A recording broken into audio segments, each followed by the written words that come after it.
Okay, so we're going to start off with here.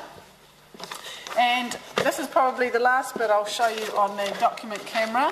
So most of this I will be showing you on the computer.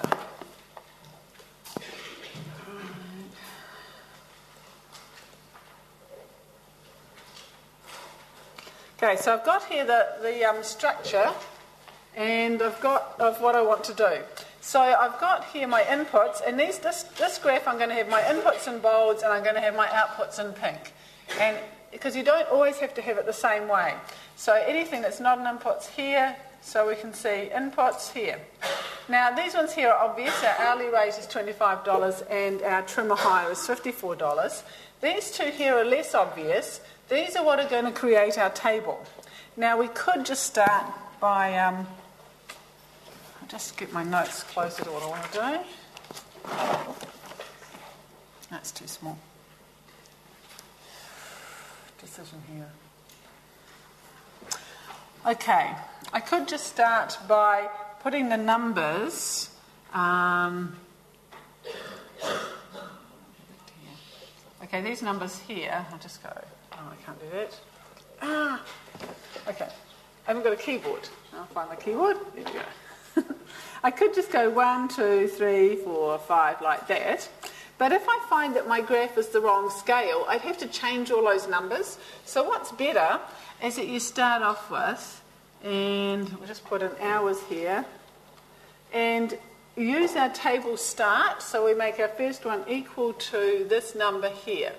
So just go enter. So that means that first cell is going to be whatever we've got in there.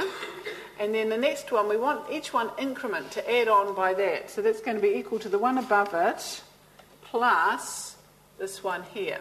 Now we want that to stay the same all the way down, so we turn that into an absolute reference. And then we drag this down to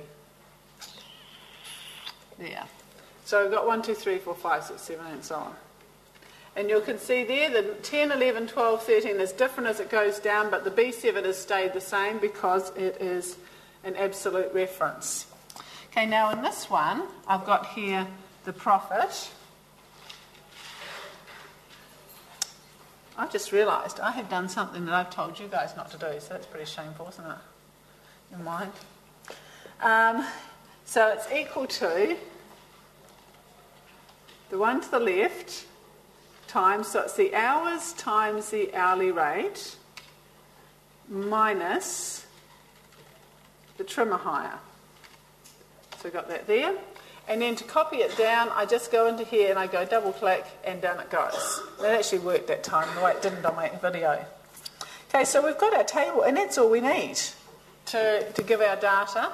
I'll just turn this into pink so that we know that it's outputs. And we'll take that off bold because it shouldn't be bold. And that's off bold.